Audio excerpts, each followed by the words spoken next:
번째, 누군가 우리에게 사도행전적인 삶을 위한 두 번째 문을 누가는 뭐라고 이야기하고 있습니까? 그것은 우리는 그 말씀을 2절을 통해서 살펴볼 수 있는데요. 함께 우리가 읽어봤으면 좋겠습니다. 2절 말씀 함께 읽겠습니다. 2절 말씀 시작.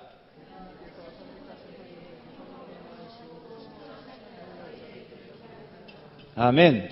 주님이 사도들에게 성령으로 명하시고 승천하신 날까지의 일을 기록하신 주제가 무엇이었겠습니까? 그것은 바로 예수의 죽음과 부활이라고 하는 것입니다. 인간의 죄는 인류를 죽음 가운데로 몰아갔습니다. 하지만 예수님의 죽음은 우리를 생명 가운데로 인도하시죠. 왜냐하면 예수님의 죽음은 우리의 죄를 대신하는 죽음이고 예수님의 부활은 우리를 살리는 부활이기 때문에 그렇다고 하는 것입니다. 사실 하나님의 아들이 죽으실 이유가 어디 있겠어요? 하나님의 아들이 왜 죽어야만 했겠습니까? 그리고 굳이 그분이 죽어서 다시 부활하실 이유가 어디 있겠습니까? 그럴 이유가 전혀 없는 것이죠. 하지만 주님은 우리가 아직 죄인 되었을 때에 그리스도께서 우리를 위하여 죽으심으로 하나님께서 우리에게 대한 자기의 사랑을 확증하셨다라고 하는 것입니다. 그래서 주님을 믿는 믿음이 사도행전적 삶의 기본이라고 하는 것이죠. 사실요, 사람이 죽는다라고 하는 것은 우리가 무슨 연구할 필요도 없고 알아볼 필요도 없고 뭐 듣지 않아도 너무나 분명하기 때문에 우리가 굳이 그것을 알 필요가 없는 것이죠. 하지만 사람이 부활했다라고 하는 것은 거기에 대한 증언이 있어야 되고 증거들이 있어야 되고 또 증인이 있어야 된다고 하는 것이죠. 그래야 우리가 믿을 수 있다고 하는 것이죠. 여러분, 의사이자 명철했던 사람 이 누가는 예수님의 죽음과 부활에 대해서 그가 가만히 있을 리가 없었습니다. 그가 소대에서 말한 것처럼 모든 사람에게 예수의 죽음과 부활에 대해서 묻기 시작했고 이에 대한 당시의 기록들과 증언자들을 통해서 자세하게 살피기 시작했다고 하는 것입니다.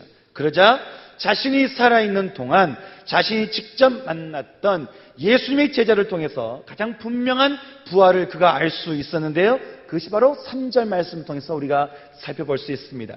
3절 말씀 같이 읽어볼까요? 시작. 무려 40일 동안 사람들에게 주님께서 자신을 보여주셨다라고 하는 것입니다. 복음서에 따르면 부활하신 예수님은 적어도 7차례 이상 제자들에게 나타나셨습니다. 사도 바울은 고린도전서 15장 6절 말씀을 통해서 부활하신 주님이 일시에 500명의 제자들에게 나타나셨다라고 우리에게 증언해 주고 있습니다. 그리고 가장 결정적인 것은 주님의 살아생전의 가르침보다는 부활하신 후 40일 동안 제자들에게 가르치셨던 하나님 나라에 대한 말씀이었습니다. 사도행전에 나타난 수많은 증거자들이 보여준 그러한 삶은 부활하신 주님의 말씀이었다라고 하는 것이죠. 어쩌면 죽기 전에 주님이 말씀하셨던 그 말씀들을 그동안 그들이 깨닫지 못하고 있다가 이 40일간 주님이 모든 말씀을 정리해 주시면서 그들은 그동안 듣고 보고 깨달았던 모든 것들이 복음이었다는 사실을 깨달았을 것입니다. 누가는 제자들로부터 이때를 전해 들으면서 깨닫게 된 것은 무엇이었습니까? 정말 이분이 살아나셨다라고 하는 것입니다. 정말 이분이 살아나신 분이라고 하는 것이죠. 예루살렘에서는 그는 분명히 죽은 사람이었습니다. 예루살렘에서는 그는 분명히 죽은 사람이었습니다. 하지만 제자들에게서 들었던 이분은 분명히 살아계신 하나님의 아들이었습니다.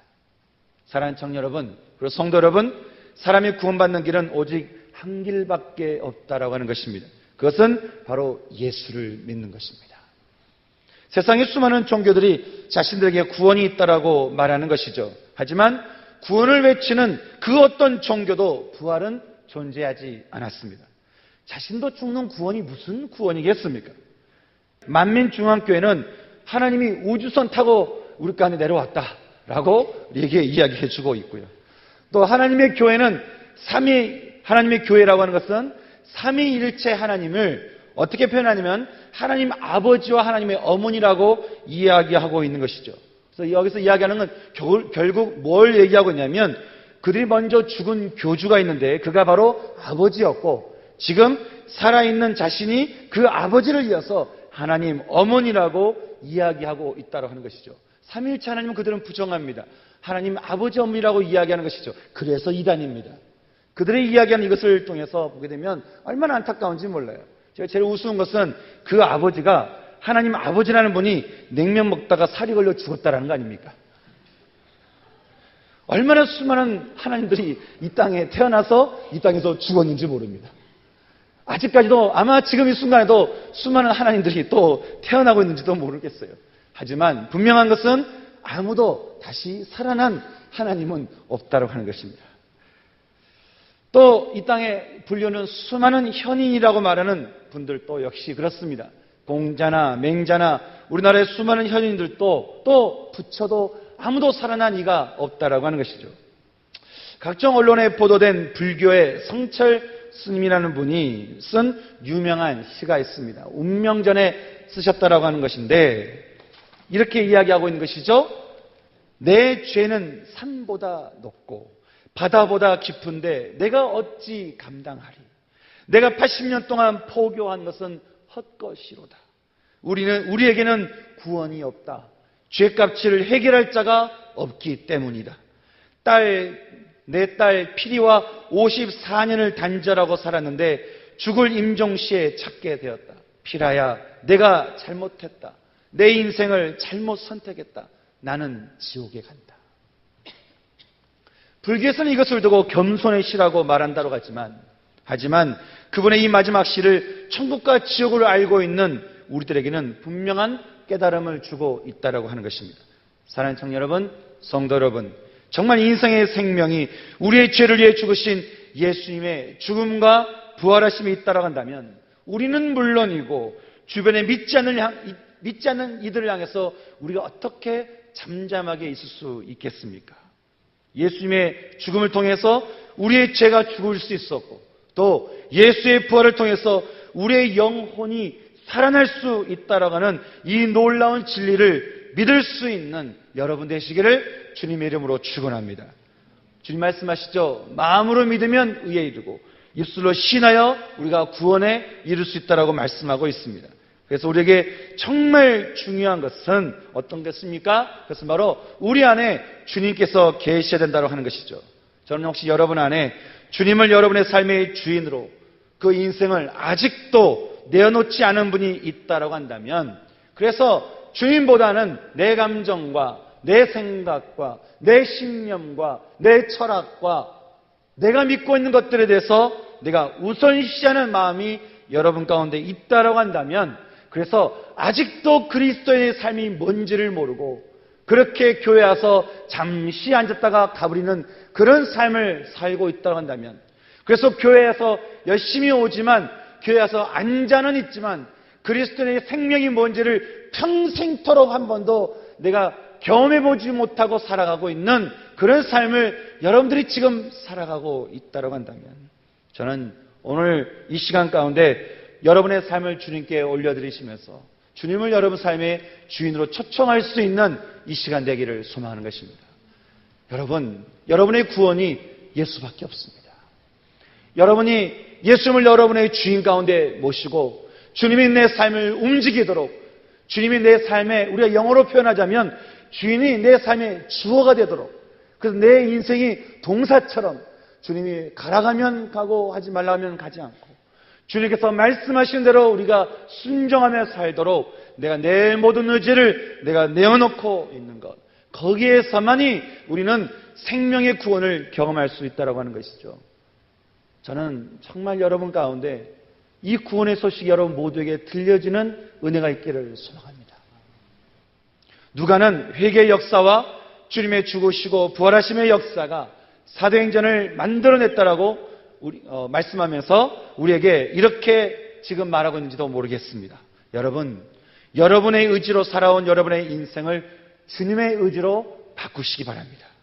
주님이 여러분의 죄를 위해서 죽으시고 여러분의 생명을 위해서 주님은 부활하셨습니다. 주님을 온전히 여러분의 모든 삶 가운데서 믿는 그 믿음이 여러분 가운데 있기를 소망합니다. 여러분 어떻게 하시겠습니까? 누가는 이렇게 이야기하면서 이제 사도행전 1장 4절부터 말씀을 써내려가기 시작합니다. 그 다음부터 사도행전 인전에 나오는 수많은 기적의 말씀들을 우리가 경험할 수 있다라고 하는 것이죠. 중요한 것은 여러분 안에 예수가 살아있냐 없냐라고 하는 것입니다. 어떤 사람은 그렇게 말할 수 있을지 모르겠어요. 누가 그걸 모르냐고, 누가 예수 믿었는지를 모르냐고. 그런데 어떤 분은 예수를 믿는다라고 하는데 전혀 예수 냄새가 나지 않는 사람이 있어요. 분노의 냄새, 비판의 냄새, 원망의 냄새, 미움의 냄새, 정욕의 냄새, 교만함의 냄새, 그 안에 이기심의 냄새, 수많은 죄악의 냄새들이 풍겨나는 거예요. 전혀 예수의 냄새가 나지 않는 거예요. 사랑과 믿음과 화평과 절제와 온유와 이런 냄새가 나지 않고 전혀 다른 냄새들이 그 안에서 튀어나오는 것이죠. 그러다 보니까 어떻게 했습니까? 우리가 그 죄악들을 품고 있다 보니까 술도 마시고 내 세상에 내 마음대로 살아가는 거 아니겠습니까? 사랑하는 청년 여러분, 그리고 성도 여러분, 저는 여러분의 삶 가운데 예수의 향기가 풍겨날 수 있는 여러분의 삶 되기를 소망합니다. 그렇다면 전 여러분의 가운데 분명하게 우리가 알아야 되는 것은 주 앞에서 마음을 회개하시고 마음을 돌이키시고 내 의지에서 주님의 의지로 여러분의 의지를 돌이키시고 예수를 나의 온전한 주인으로 여러분이 영접하는 것, 이것이 여러분의 삶의 매일매일이 되어야 된다고 하는 것입니다. 여러분, 주님을 영접하는 것은 한 번으로 끝나는 것이 아닌 것입니다. 내 삶 가운데서 매일매일 일어나야 된다는 거예요. 힘들 때, 괴로울 때, 부족할 때, 또 뭔가 마음이 괴로울 때, 또 답답할 때 필요한 것은 내 안에 주님이 계시는 것입니다. 주님이 주인 되시는 것입니다. 구원은 거기에만 있다고 하는 것입니다.